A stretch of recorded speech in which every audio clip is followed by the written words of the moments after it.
Hey YouTube, welcome back to the channel. Donnie here.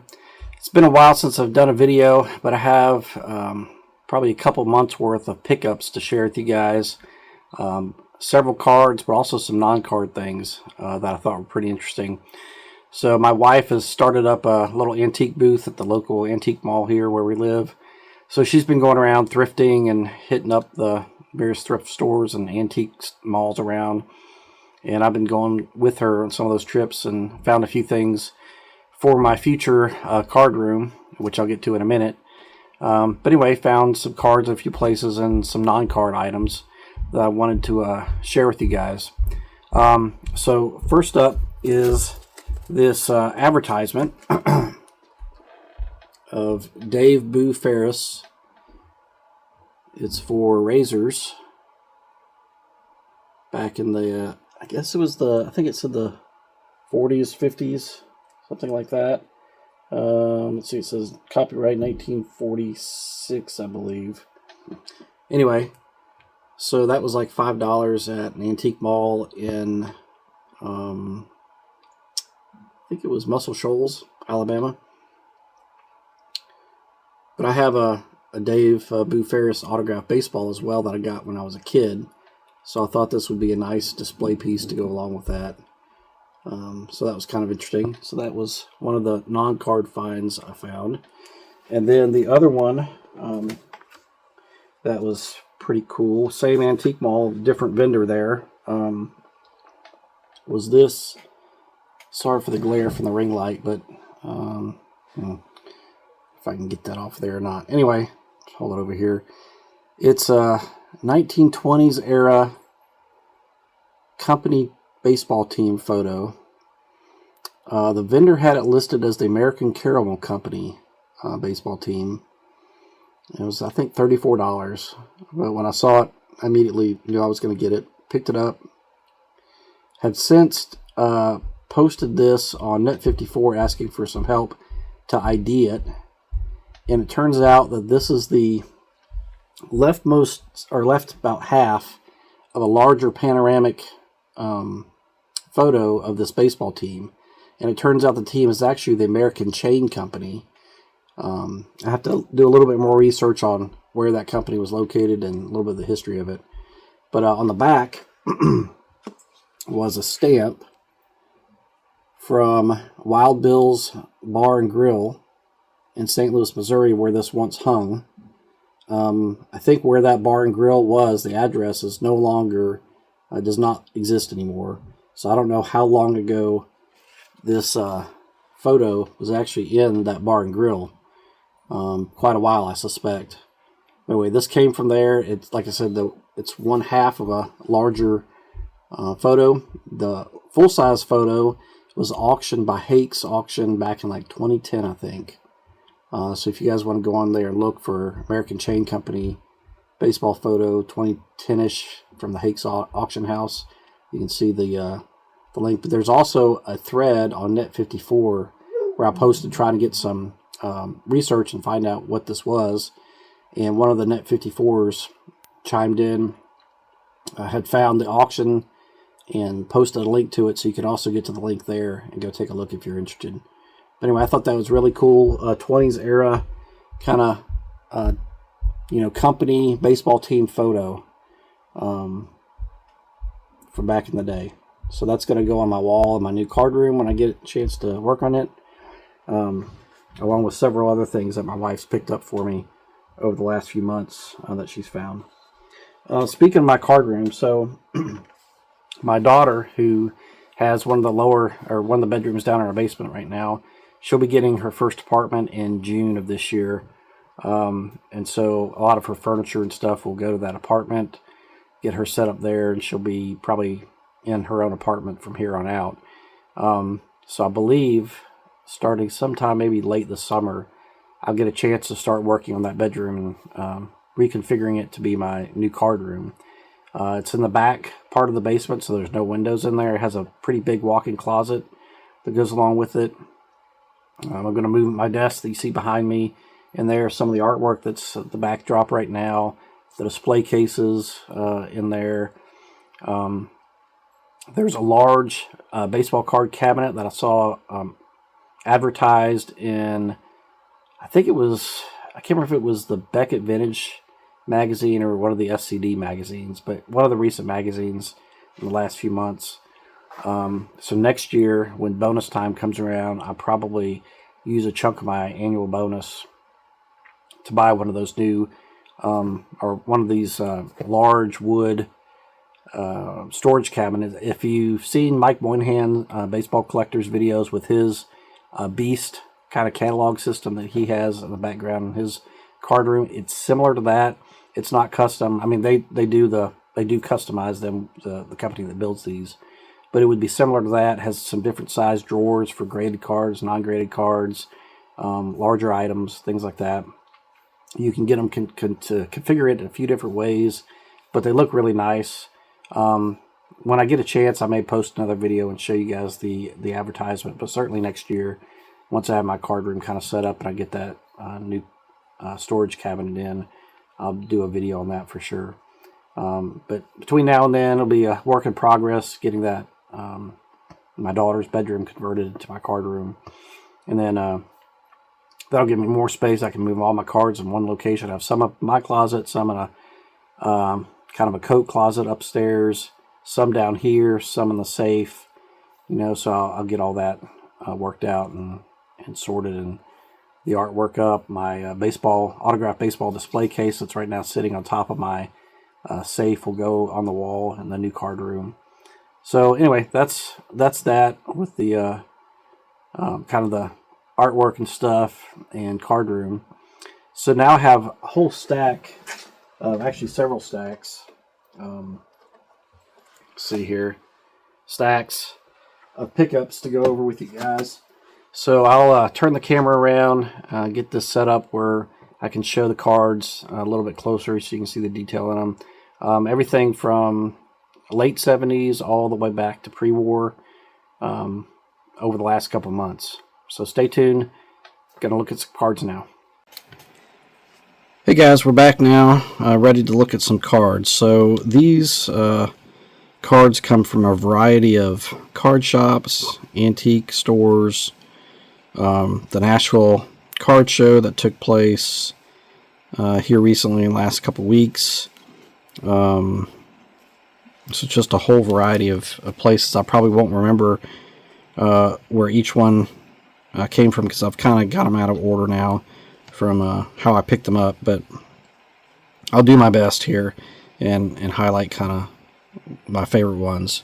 So starting out was a hit for my 1960 Topps set build. It's the Ernie Banks All-Star card. So I'm getting close to, I think I'm down to maybe 35 cards left on the set, with some stars, including the two mantles, and some other high numbers. But did pick up the Banks All-Star card, which was a good hit for that set. Also picked up the 71 Tony Perez. So I'm slowly starting to pick up some 71 stars and Hall of Famers as I come across them in nice shape. I guess technically haven't really focused on this set too much, but since I know I'm going to want to do it, figured as I come across some nicer cards, I'll pick those up. So that's the 71 Tony Perez. This one was bought at the same card shop those last two were, up in Columbia, Tennessee. And it was a 1965 Topps autographed Bobby Richardson. So I have a Bobby Richardson autographed photo, I think, somewhere in my somewhere in storage. But I saw this and I thought about trying to do a 65 Topps autographed set, or maybe a partial set, probably is more likely. But I found this, I think it was $20, something like that, for already slabbed up, authenticated Bobby Richardson 65 Topps card. That looked pretty nice, so picked that one up. Happy to get that. Put him back here on a stand. Then let's see, I got some 70s cards here from another card shop. 73 Luis Aparicio.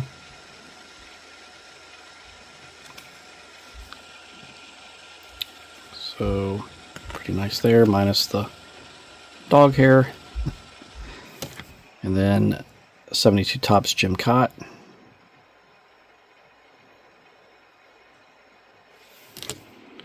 Then this next two are some Kellogg's. This is 71 Luis Aparicio. And then a 70 Harmon Killebrew Kellogg's.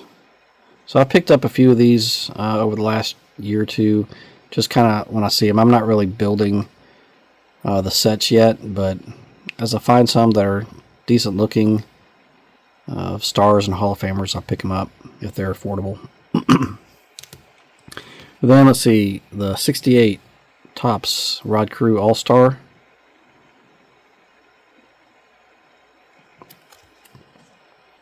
So kind of the puzzle back on it. There's that. And then I get a couple 1962 Topps here. Here's the Rocky Colavito. I have started this set. It's, I would say, probably medium priority for me. I've got to get done with my 65, my 60 set, probably my 67 set before I really focus on this one. But if I find some nice cards from this set out there while I'm looking around, and they're affordable, I'll pick them up. So I got this one. It's pretty nice. And then also the Whitey Ford All-Star from that set. Also pretty nice card. And then next few come from a card shop in Huntsville, Alabama, Champs. So I got the Kurt Bavacqua bubblegum blowing champ card. I'm working on my own version of a Franken set, and I'm not buying like the buyback cards, just getting the regular Topps release cards. But this one I think fits in a Franken set where you find a single card of a given number. So in this case, card number 564, and this card will represent 564 in that Franken set. The other cards pulled from other years from Topps. One card per number from 1 to 792. But this is the 564 card. There's that. Another 71 Topps, Joe Torre. Pretty nice shape. Then a couple 70s here. Got the 70 Topps Ted Williams manager card. I am working this set. This is probably my second most complete set from the 70s. I'm down to maybe 40 something cards on my 75 Topps set, and then this is the next one. This one I think I need quite a few more cards, but still it's the next most complete for me. So I've been trying to work on picking up a couple of, or some of these when I find them. So that's Ted Williams, and also got the Willie McCovey from that set. Again, nice condition McCovey card there from 70 Topps. And then jumping back to my 1960 Topps set, picked up this Rocky Colavito. Pretty nice condition. And then also this Duke Snider. That's in very nice condition. I think I got this one from the Huntsville, Alabama card shop, Champs, I think is where I got it. Go. Let's see. Moving back to 78. So 78 Topps Burt Blyleven. If I can get that out.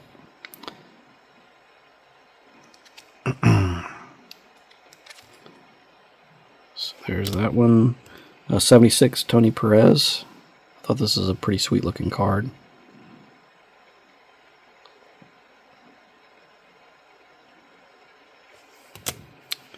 Then let's see a couple of the Sporting News all-time all-stars. Rogers Hornsby.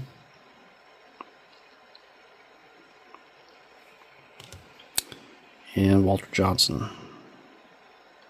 So I think these are 75, 74, 75, 76 Topps. something like that. And then I've got the 72 Topps World Series card that shows Clemente on it.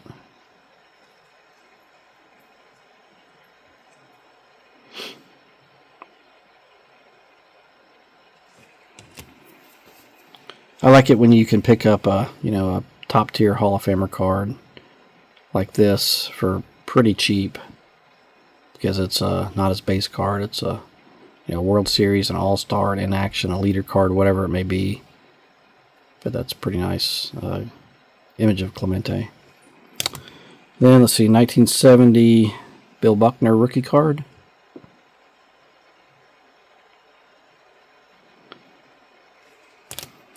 And then let's see, moving on to 1969 League Leaders cards. I picked up quite a few League Leaders you'll see today. This has obviously Marichal, Gibson, and Jenkins, so 3 Hall of Fame pitchers on it. Jenkins and Marichal are still signing TTM. I think I'm going to get some other cards of theirs signed. Maybe some 1969 base cards, or maybe 65 for Marichal. But we'll see. But anyway, League Leaders there. Then I picked up this Lou Brock card. Shoot, now I forgot which set this is from. But it's a 1975 set. I think it's Hostess. I think it's the Hostess set. But since Lou Brock is one of the player runs I do, I pick up oddball cards of his, and didn't have this one. It's a hand cut, obviously, but it was pretty cheap, so I picked it up. Let's see, another 69 here, Don Sutton. So 69 top set is another one I've started, but don't have a whole lot yet in it. But when I find stars and Hall of Famers, pick those up. And then here's a 65 Marichal. I got this one as an upgrade to my 65 top set. I have another Marichal, but it was not in as good a shape as this is, so this will become my new Marichal card for my set. Or I may send it off and ask him to TTM it, so we'll see. But it's a good looking card of Marichal. Put that one back here with the Bobby Richardson. Let's see, next up, 62 Post, Richie Ashburn. Richie Ashburn's another one of those player run guys I do, so oddball cards I'll look to pick up of his. And this was obviously a hand cut, not great cut, but decent. So I picked that up for pretty cheap. I think I got this at the Nashville card show for $4 or $5 from JD Heckathorn. Next up, 68, Camilo Pascual. Got this from, I think, an antique store.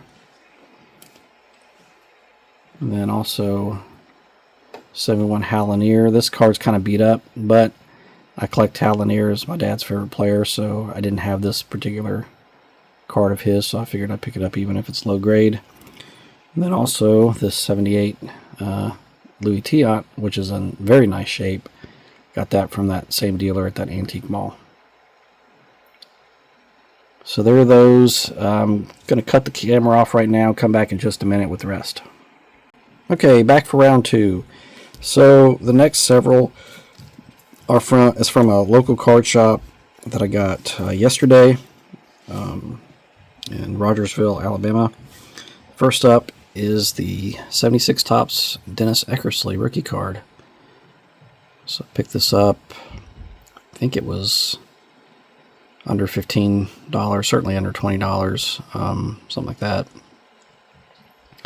But I might send that off to get TTM'd. I bought a second-year graded card of his, I don't know, a year or so ago, but I didn't get the rookie card, so now I have the rookie card. So we'll put him back here next to Marichal. Next up, League Leaders. I mentioned that.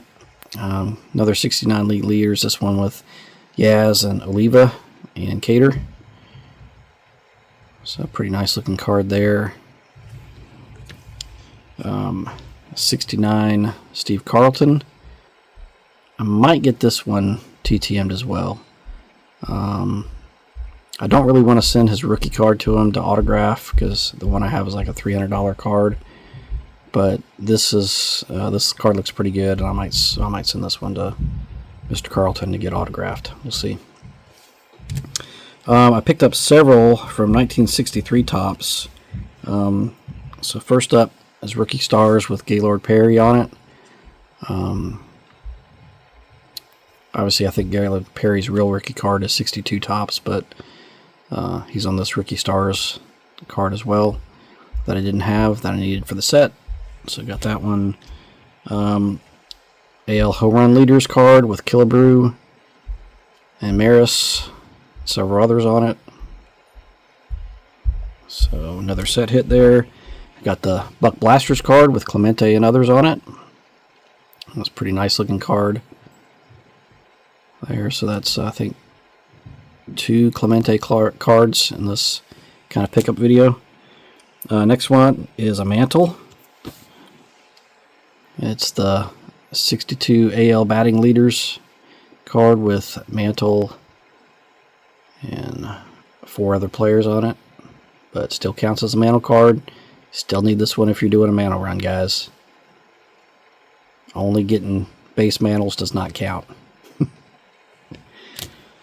And then last one is kind of I guess the most famous Leaders card because it has 5 Hall of Famers. So National League Home Run Leaders with Hank Aaron, Frank Robinson, Ernie Banks, Orlando Cepeda, and Willie Mays. So this is a pretty sweet card. I've wanted this one for quite a while, but a lot of times these are graded or kind of expensive, and this one was relatively affordable, nice shape. So happy to pick that one up, add it to the collection. And then moving back to a 62 Leaders card. Another Clemente here with also Vada Pinson and Ken Boyer. So pretty good star power on this one too. So that I think makes that 3 Clemente cards in the video now. And then picked up this 62 Topps Billy Williams second year card. He still signs TTM, so I've thought about sending this one to him as well, so we'll see. I might go ahead and try to get his rookie card from 61 Topps and send that to him, since I've got Marischal's rookie signed, but we'll see. But nice looking card there. And then I found this. It's a 61 post of Al Kaline. You can see the perforated edges here on the right.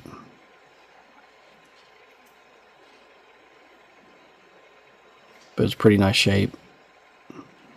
Nice Al Kaline card. So pick that one up.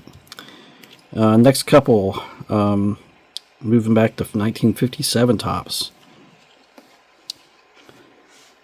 So I picked up the Duke Snider. Good looking card here. Raw, like I like it. Very presentable. And then the next one is teammate, Pee Wee Reese. And amazingly, when I picked this up and started entering it to my spreadsheets and my inventory and so forth, I came to realize this is my only Pee Wee Reese card for some reason. So I haven't picked up another Pee Wee Reese card, or at least I don't have one in my collection right now, until I got this one. So it checks off a Hall of Famer gap that I had in the collection. And now I can say I at least have one card of Pee Wee Reese. And it's a nice looking card. I needed it for the 57 Topps set build as well. So kind of 2 birds with 1 stone. There's the back. So happy about that. Next two, this set's kind of growing on me. As I see cards like this, it makes me want to get more and more of them. But it's the 54 Bowman set. So here's the Red Scheindienst card. Really nice looking card. Pretty bright white borders. Great color. Does have a little bit of wax stain there in the back, but that's fine. Looks like it's a great looking card. So actually, I think put him back there too. And then another card from that same set, the Gil Hodges. Another great looking card. A little bit of staining there in the top left corner, but still really nice looking. Nice back. So I have a few other 54 Bowmans, but not a lot of them. But when I saw these, I thought it was really couldn't pass them up. Okay, down to the last couple cards. Both of these are new Hall of Famer additions to my collection.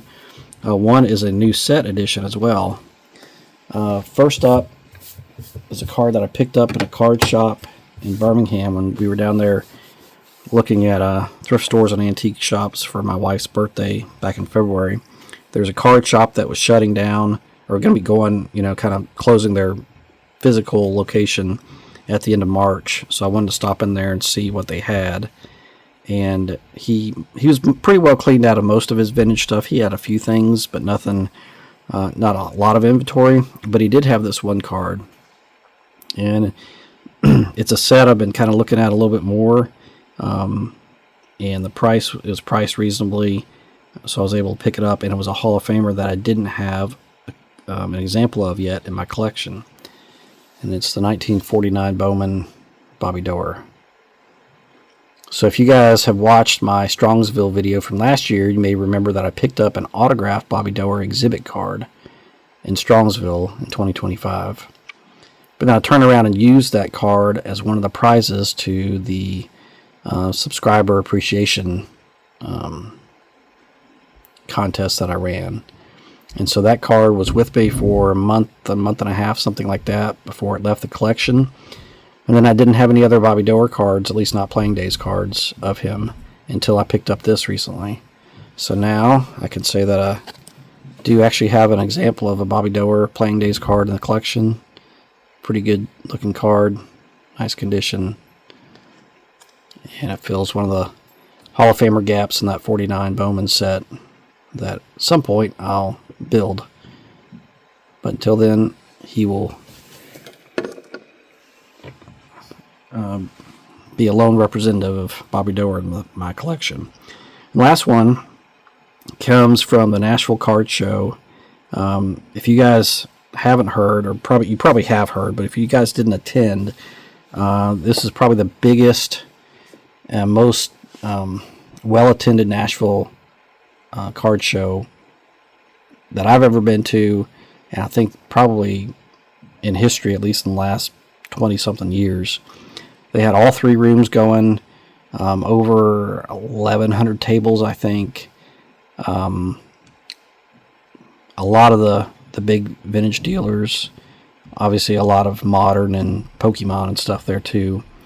But unfortunately, when I went there, I was really focused on trying to pick up three key set hits. 1965 Topps Sandy Koufax and the 1964 Topps Giants of Willie Mays and Sandy Koufax. And I struck out on all of those. There were a couple of ungraded Sandy Koufax 65 Topps cards at the show. I almost bought one that was like an $80 to $90 range. A little bit less condition than what I had wanted for my set. In hindsight, maybe I should have bought that and just later on upgraded it. But nevertheless, I didn't get those, either one of those. Nor there was one that was listed, I think, for $165.